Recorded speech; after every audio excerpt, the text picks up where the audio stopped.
이는 오펜하이머에게 일생일대의 기회이자 엄청난 행운이 됩니다.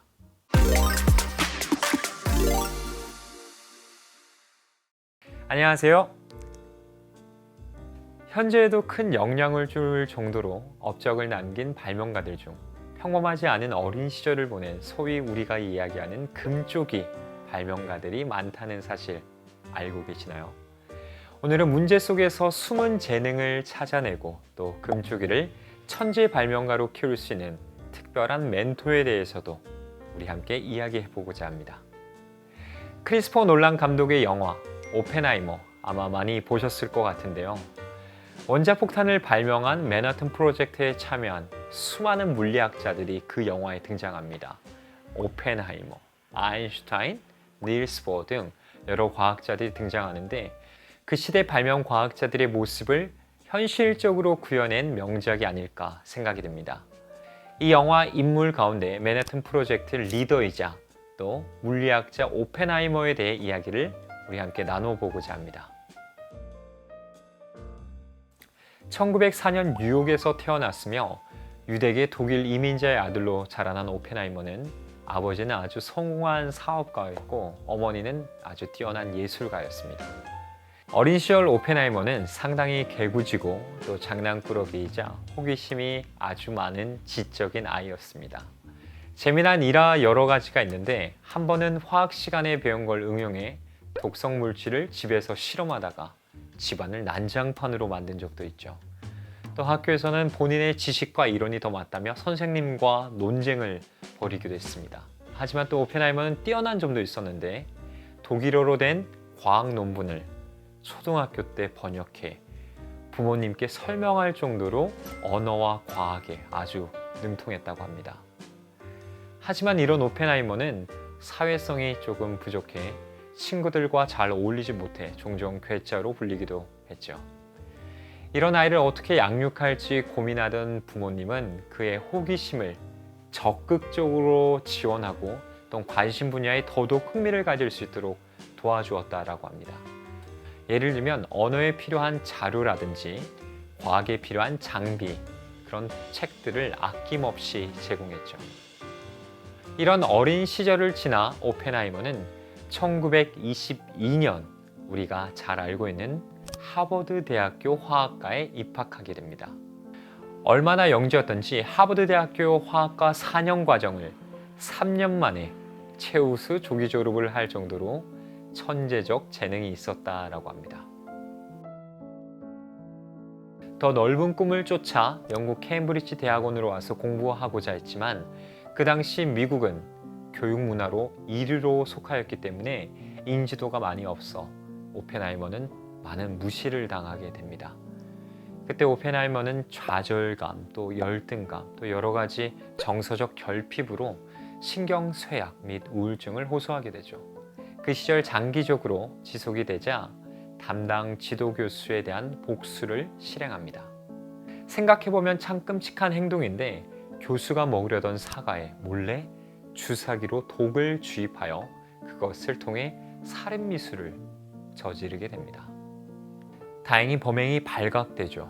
오펜하이머의 정신적 문제와 학생이란 점을 고려하여 다행히 그 사건을 넘어가기로 하죠. 그 사건 이후 힘들어하는 오펜하이머에게 닐스 보어는 독일의 괜팅겐 대학에서 공부할 것을 제안합니다. 그 당시 독일의 괜팅겐에선 양자역학이 태동하던 그런 시기였습니다. 이 사건이 오펜하이머의 인생에 아주 로또와 같은 큰 행운이 온 것이죠. 인생의 저점을 달리던 케임브리지 대학의 시절과는 달리 켄팅겐 대학에서는 인생의 멘토인 막스 보론을 만나고 이는 오펜하이머에게 일생일대의 기회이자 엄청난 행운이 됩니다. 막스 보론은 자만심이 강한 오펜하이머의 이야기에 귀도 기울여주고 또 그의 이론적 지식과 배경에 대해서 많은 칭찬을 해주죠. 그로 인해 오펜하이머의 역량이 드디어 밖으로 나올 수 있게 됩니다. 막스 보론의 이러한 제자를 향한 관심과 사랑은 사고뭉치였던 괴짜 물리학자 바로 오펜하이머의 인생을 세계 역사의 최고의 인물로 만들게 됩니다. 맞지 않는 교육 환경과 사회성 부족으로 인해 집단 생활에 어려움을 겪던 오펜하이머가 막스 보른이란 멘토를 통해 사람들과 함께 어울릴 수 있는 성격으로 변화하였고, 이후 원자폭탄을 개발하는 수많은 과학자들을 이끄는 맨하탄 프로젝트의 리더로서 역할하게 됩니다. 맨하탄 프로젝트 이후 오펜하이머는 프린스턴 고등연구소의 소장으로 취임하여 자신을 문제아로 취급하지 않았던 막스 보른의 교육을 반영하여 누구나 거리낌 없이 토론하고 대화하는 분위기의 연구소를 만들어 많은 과학자에게 좋은 연구 환경을 만들어주게 됩니다. 사회성이 부족하고 또 지도교수를 독살하려고 했던 아주 큰 문제를 가졌던 오펜하이머. 그에게 무시보다 관심을 가지고 그의 질문에 귀를 기울여주며 대화와 칭찬으로 지도했던 막스 보른처럼 따뜻한 관심과 환경은 금쪽이처럼 보이는 아이일지라도 자신만의 능력과 재능을 이끌어낼 수 있다라고 생각합니다. 오늘은 이렇게 오펜하이머를 대학 내 최고의 금쪽이에서 수백 명을 이끄는 천재 발명가로 성장시킨 막스 보른의 스토리를 들어봤습니다. 여러분도 주변의 금쪽이를 단순한 문제아로 인식하는 것이 아닌 숨겨진 재능을 찾아내 성장시킬 수 있는 좋은 멘토가 있다면 숨겨진 위대한 발명가를 이끌어낼 수 있습니다.